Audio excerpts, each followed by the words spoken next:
Moving beyond awakening shock syndrome. One of the things that I've noticed that seems to happen to many people early in their spiritual awakening is they become hyper-aware of all the lies, manipulation, and control that's been going on in our world, and they are shocked and appalled, and rightfully so. Some people get so fixated on these unsettling revelations, so obsessively focused on them, that get themselves stuck in a state that is very counterproductive that I've dubbed awakening shock syndrome. Although awareness is good, fixation is not. Here's why and how we can move beyond it. Disturbing truths. There's plenty of disturbing truths to get obsessed over. Conspiracy theories abound on the internet and in our collective consciousness. The Illuminati control agenda, 9/11 was an inside job, manufactured terrorism, chemtrails, the UFO/ET cover-up, and more. And there appears to be more than a little truth to much of this. It seems that a few very dark and self-serving people within our governments, banks, and corporations have been deceiving and manipulating us for their own economic and political gain for quite a while. The truth of much of these so-called theories appears to be fairly well supported if you are willing to keep an open mind and follow the trail of evidence presented by those who have studied it. Of course, you won't find much about this in the mainstream media because these channels are largely owned by the very people that are the perpetrators of said deceptions and manipulations. Shocked and angered.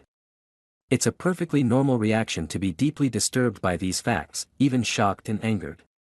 And many of us go through a phase of intently focusing on these injustices, spending a significant amount of time reading books and articles on these topics and passionately discussing them with our friends and family. Our focus on this seems to be encouraged by more than a few websites that routinely feature somewhat sensational articles about these issues that encourage us to remain hyper-focused on them. While these websites may be well-intentioned, there may also be a bit of fear sells motivation going on here. Fortunately, most of us move beyond this phase relatively quickly, choosing instead to focus on changing ourselves and envisioning and contributing to building a better world. Sadly, others get stuck in this phase, a malady that I've dubbed, somewhat tongue-in-cheek, awakening shock syndrome. These people let themselves fester on the injustice of it all and often let their imagination carry them away with thoughts of how the controlling ones might be plotting further dastardly deeds.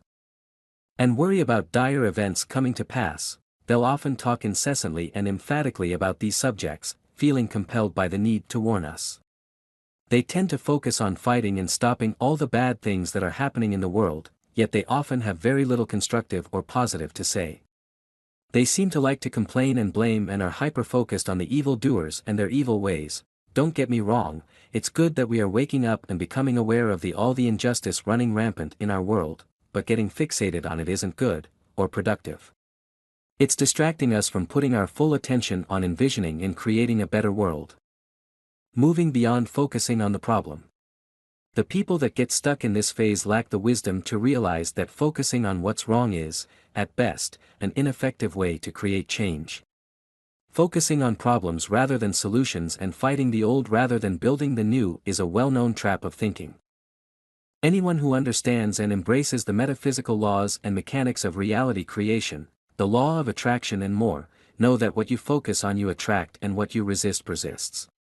The very focus on the problem and the resistance against it potentially sustains the problem and takes focus and energy away from creating what we want, a better world. This is why it is essential that we move beyond our shock and fixation on these disturbing truths and start envisioning the better world that we all know can exist. We are creators and we attract the essence of our most predominant thoughts into our reality. That's why one of the golden rules of manifestation is focus on what you want, not what you don't want. Sadly, there are some who are aware of the law of attraction and yet they still remain fixated on the problems of the world and their fears, transcending victim mentality.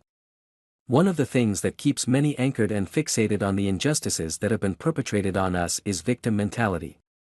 Understand that nothing can come into your experience that you do not invite with your thoughts. This is the law of attraction.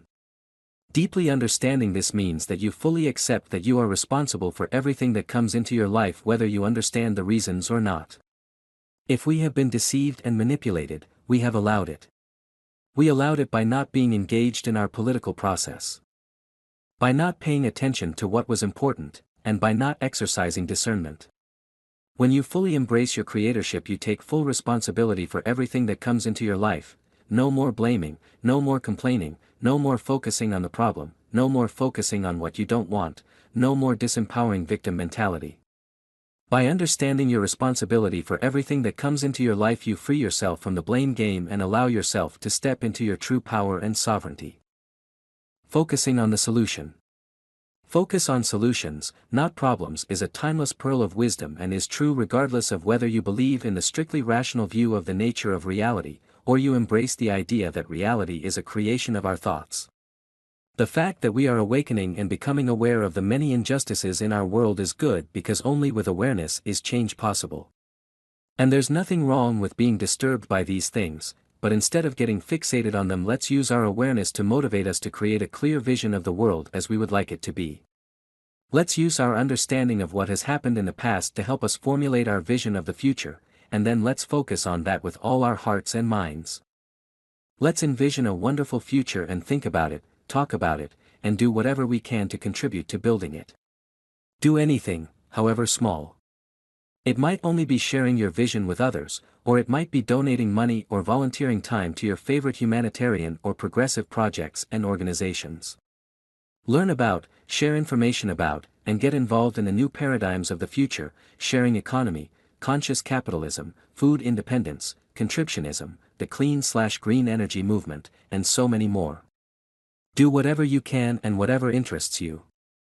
The path to a better world has little to do with worrying about the injustices of the past or fighting the old, and it's all about inner spiritual growth and focusing on envisioning and building the new.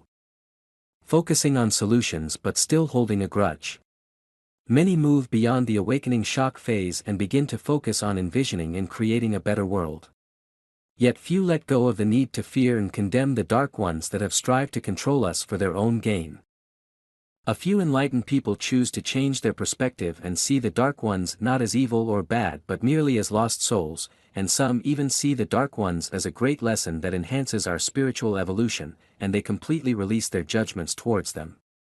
These few enlightened ones understand that, on the long and winding journey of our souls, we've all been lost to varying degrees, and we've all explored the dark side at one time or another in our many lives. They understand that we all find our way back to light eventually, and so they chose to send unconditional forgiveness and love to the lost ones and invite them to join us in the light and in creating a wonderful new world for all. And this doesn't just apply to the few dark ones who have tried to dominate us. It also applies to all those who have gotten caught up in the fear and darkness, just more lost souls on the long and winding road back to the light, unconditionally forgiving and loving the lost ones. It is very challenging for some to embrace unconditional forgiveness and love. For many, the idea of unconditional forgiveness and love makes no rational sense at all and seems like a recipe to get taken advantage of. And from the purely rational perspective, this is a very reasonable response. But our rational perspective was formulated based on our observations of the surface layers of the grand illusion that we are a part of, and in ignorance of the wider and deeper reality. Remember that the dark ones have souls just like us. We all joined the earth game to experience separation from our divine source, to see what that would be like and what it could teach us. The dark ones are merely lost souls, souls that have lost the connection with their divine source and cannot feel the love and light that is deep within them. We have all been lost in the game for some time now and to varying degrees. Holding fear or resentment towards others serves no useful purpose. In fact, it is counterproductive. Holding on to fear, resentment, and condemnation is an energy that does not serve the highest good for yourself or anyone else. It also delays you from taking full responsibility for your experiences and fully stepping into your power and sovereignty. Releasing our resentments and unconditionally forgiving and loving everyone has the power to transform our world if we'd only give it a chance. A prayer for the dark ones.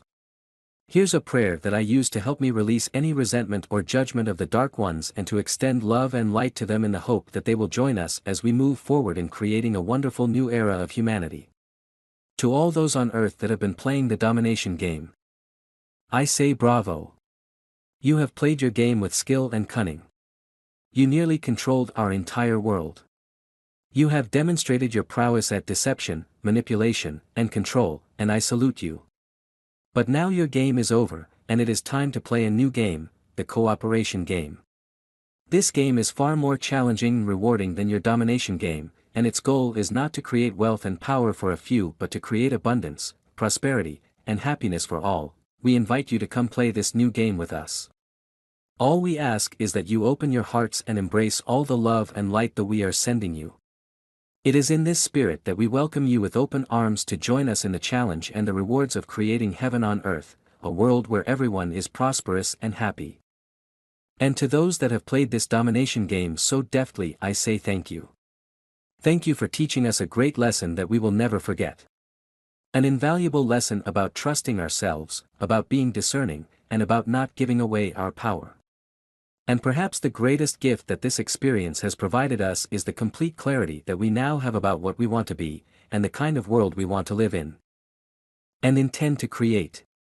Operator, if you like our article, give Conscious Reminder a thumbs up, and help us spread love light. Operator.